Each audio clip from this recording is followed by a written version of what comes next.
नमस्कार, मैं हूं अंजलि और आप देख रहे हैं रफ्तार टुडे। तो चलिए शुरुआत करते हैं आज की प्रमुख खबर से। सबसे बड़े मुस्लिम देश के उलेमाओं को दिल्ली बुलाया और जिहाद आतंकवाद पर कह दी बड़ी बात। एनएसए डोभाल के मन में चल क्या रहा है? राष्ट्रीय सुरक्षा सलाहकार अजीत डोभाल ने फिर कहा है कि इस्लाम शांति का मजहब है, इसलिए इसमें उग्रवाद और आतंकवाद की कोई जगह नहीं है। एनएसए डोभाल ने लोकतंत्र में मजहब के दुरुपयोग पर भी चिंता जताई और कहा कि लोकतंत्र में हेट स्पीच और मजहब के गलत इस्तेमाल की भी कोई जगह नहीं है। उन्होंने जिहाद पर भी अपना विचार रखा। डोभाल ने बताया कि अपने अंदर की बुराइयों के खिलाफ सतर्क रहना ही असली जिहाद है।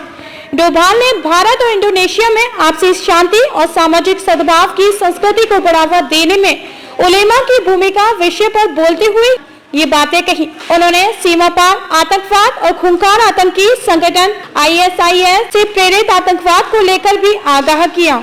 राष्ट्रीय राजधानी दिल्ली के इंडिया इस्लामिक कल्चरल सेंटर में आयोजित सम्मेलन में राष्ट्रीय सुरक्षा सलाहकार अजीत डोभाल ने अपने विचार रखे। डोभाल ने कहा कि अतिवाद और आतंकवाद इस्लाम मायने के ही खिलाफ है, क्योंकि इस्लाम का अर्थ है शांति। उन्होंने कहा कि इस्लाम शांति का मजहब है जो कहता है कि एक इंसान का कत्ल सारी इंसानियत के कत्ल के बराबर है। इस दौरान उन्होंने जिहाद को लेकर भी बड़ी बात कही। डोभाल ने कहा कि अपनी नफ्स के खिलाफ जिहाद सबसे बेहतर है। मजहब के दुरुपयोग पर सभी उठाए आवाज। राष्ट्रीय सुरक्षा सलाहकार ने बताया कि इस चर्चा का उद्देश्य भारतीय और इंडोनेशिया उलेमा और विद्वानों को एक साथ लाना है, जो सहिष्णुता, सद्भाव और शांतिपूर्ण सह अस्तित्व को बढ़ावा देने में सहयोग को आगे बढ़ा सकते हैं। यह हिंसक, उग्रवाद, आतंकवाद और कट्टरता के खिलाफ लड़ाई को मजबूत करेगा। इस मौके पर डोभाल ने कहा कि मजहब का गलत इस्तेमाल हम सभी के खिलाफ है और इस्लाम इसकी इजाजत नहीं देता।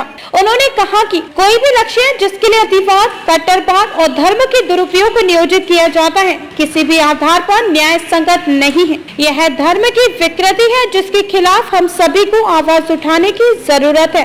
मजहब शांति का प्रतीक।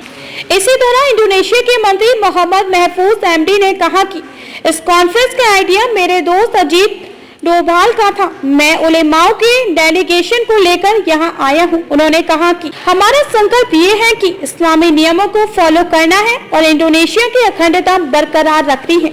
उन्होंने कहा कि मजहब शांति का प्रतीक होता है। हम सब इस समय कई चुनौतियों का सामना कर रहे हैं। गरीबी, पर्यावरण और खाने की कमी जैसे कई अहम मुद्दों से जूझ रहे हैं।